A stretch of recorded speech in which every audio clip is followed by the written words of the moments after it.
అధ్యక్ష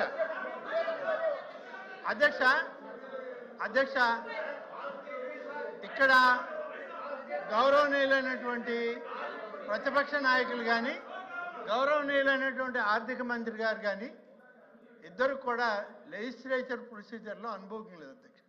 ఎందుకంటే నేను కూడా చాలా కాలం లెజిస్లేచర్లో పనిచేసాను అధ్యక్ష. ఒక విషయం ఏంటంటే అధ్యక్ష, అవును అధ్యక్ష, మన ఆర్థిక మంత్రి గారు చెప్పినట్టు నేను కూడా ఆర్థిక మంత్రిగా పనిచేశాను అధ్యక్ష, ఉమ్మడి ఆంధ్రప్రదేశ్. అధ్యక్ష, ఒక విషయం, ఏదైనా ఒక రెఫరెన్స్ కోట్ చేసేటప్పుడు క్లారిఫికేషన్కి గవర్నమెంట్ సైడ్ నుంచి ప్రతిపక్ష నాయకులు కానీ ప్రతిపక్ష సభ్యులు కానీ అడగడం ఆనవాయితీ అధ్యక్ష.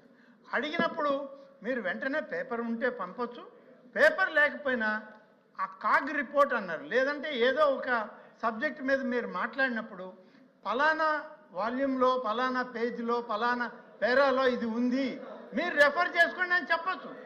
వారు అది కూడా రెఫరెన్స్ చెప్పకుండా ఉన్నటువంటి వాస్తవ పేపర్ని పంపించకుండా తమ ద్వారా ఈ వాదనకి దారితీసింది అధ్యక్ష.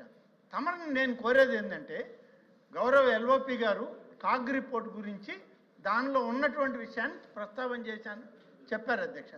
వారు ఇప్పుడు అక్కడి నుంచి paper పంపకపోయినా A CAG report a volume ఏ పేపర్లో ఉన్న అభ్యంతరం అని పేజీని చెప్పానండి, మేము ఇక్కడ రెఫర్ చేసుకుంటాం అధ్యక్ష. తప్పేం లేదు దాంట్లో.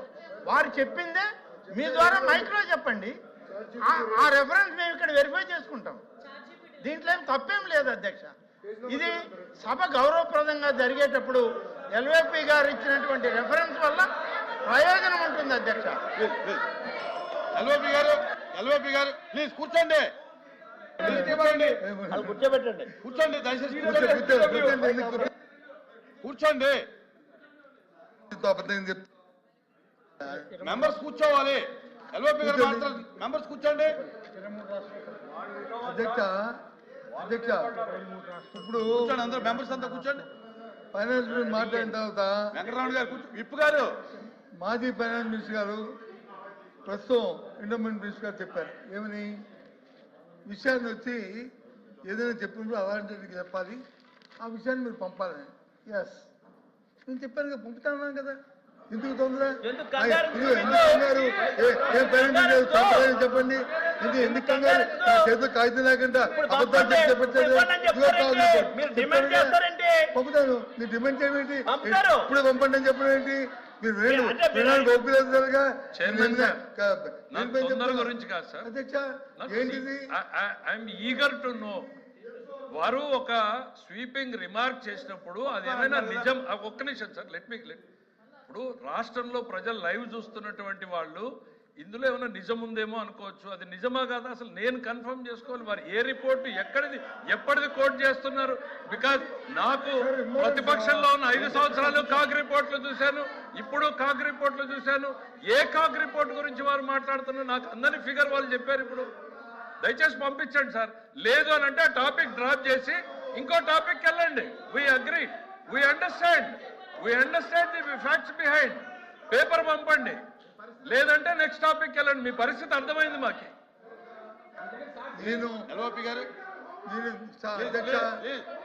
అధ్యక్ష బాబు రాహులా ఏంటయ్యా అధ్యక్ష దయచేసి నేను చెప్తాను, మళ్ళీ చెప్తున్నాను, ఏదైనా నేను మాట్లాడినప్పుడు చెప్తే అది కానీ తప్పు అయితే దాన్ని విత్డ్రా చేసుకుని చెప్పే అదే గుణం ఉన్న మనిషిని, అంతేగాని వినండి, విను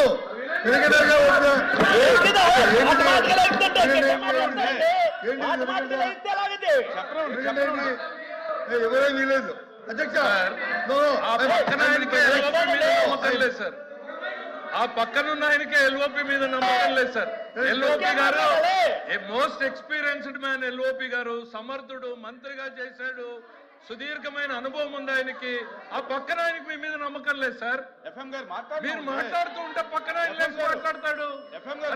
మీ అనుభవాన్ని మేము ఇక్కడ చూసి ఎల్ఓపి గారు అనుకుంటుంటే ఆ పక్కన ఆయనకి మీ మీద నమ్మకం లేకుండా మీరేదో సరిగా చెప్పలేదు, నేను చెప్తాను అదండి అని మాట్లాడుతున్నాడు. ఇప్పటికే ఆయనే మాట్లాడుతున్నాడు. ఎఫ్ఎం గారు మీరు అడిగారు, ఆయన పంపుతాను అన్నాడు, తెప్పిద్దాం. ఏం చెప్తారు, ఇస్తానంటున్నారు కదా. అన్నా, మీరు- అధ్యక్ష అధ్యక్ష అధ్యక్ష ఆయన పూర్తి వినగంట మధ్యలో తీసిపోతాను. నేను మాట్లాడిన దాన్ని తప్పు అయితే తప్పులు ఒప్పుకుంటానని చెప్తున్నాను తప్ప ఇప్పుడు తప్పు అంటానని చెప్పట్లేదు. ఇప్పుడు నేను తప్పు అంటానని చెప్పట్లేదు. మొన్న కూడా సభలో వినండి దయచేసి అధ్యక్ష, మొన్న కూడా సభలో చెప్పాను. ఏది అమ్మోడి తల్లికి వందనం చెప్పిన కార్యక్రమంలో కొంతమంది ఇంకా రాలేదని చెప్తే ఆ రోజు సారథి గారు మినిస్టర్ గారు ఛాలెంజ్ అన్నారు. అయినా నేను కాదు ఛాలెంజ్కి నేను రాను, ఇది కుస్తీ పోటీ కాదు, దయచేసి వెరిఫై చేసుకున్నాను. అవ్వాలి ఉదయం మినిస్టర్ గారు ఎగ్జిక్యూటివ్ మినిస్టర్ గారు చెప్పారు, అవును కొంతమందికి ఇవ్వాలి, ఆ డబ్బులా కానీ ఇది చేస్తానని చెప్పారు. ఎక్కడేయం అంటే సింపుల్గా, అంతేగాని నేనేమి ఉన్నది చెప్పట్లేదే. పాటించాలి సార్. ఇప్పటిదాకేమో ఆ పుస్తకం చూపించి ఇప్పుడే చెప్పన్నారు. అది చెప్తాను రా బాబు, ఇప్పుడే చెప్తాను నేను అంటే పేపర్ పంపరు. ఆ వెనకాలనేమో ఇప్పుడే చెప్పాలి, ఈ పుస్తకం లేదు, ఈ నిమిషమే చెప్పాలి అన్నారు. నేను ఈ నిమిషమే మీకు చెప్తాను అంటే ఆ పేపర్ పంపరు. మాకు ఎప్పుడో పంపిస్తాం. ఎట్లా సార్? ఒక మాట మీద నిలబడమనండి. అధ్యక్ష నేను మాట మీద ఉన్నాను, నేను పేపర్ పంపుతాను. నేను నా చేతిలో ఉన్న రిపోర్ట్ కాకి రిపోర్టు ఆర్బీ రిపోర్ట్ నేను పొందుతాను. అవి చూసుకోండి. ఈ రాష్ట్రం వచ్చి 22వ స్థానంలో ఉన్నది, ఇది వాస్తవం.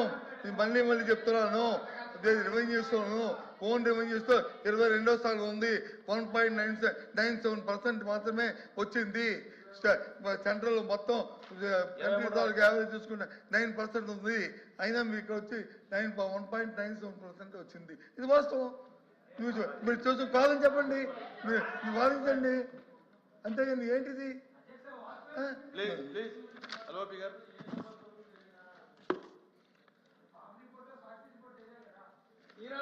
ఈనాడు రిపోర్టును లేకపోతే ఏబిఎన్ రిపోర్టును లేకపోతే టీడీఎల్ రిపోర్టును అధ్యక్ష ఇది చాలా అనవసరంగా కామెంట్ చేయకూడదు. నేను అడుగుతుంది ఒకటి, మీరు ఏదైతే ఈ బడ్జెట్లో ఇంకో విషయం అధ్యక్ష, ఇంతసేపు మా మినిస్టర్ వచ్చి ఆవేశం ఎందుకు